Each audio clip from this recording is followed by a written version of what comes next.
nghe nun in vua mê cái kan thun anga han he ke po hian in ama hian kisen tak tak oi ong zia hi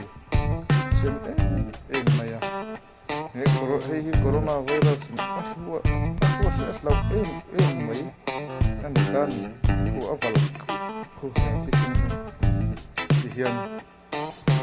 he corona ina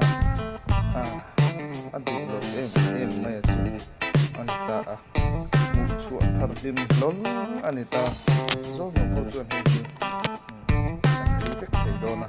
hintina kasema kan corona la kan him thei mai don tina nun merani mizoram huop dai turin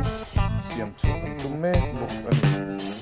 ates no laboratory kan da nei chi alo wang hi res thil thuani a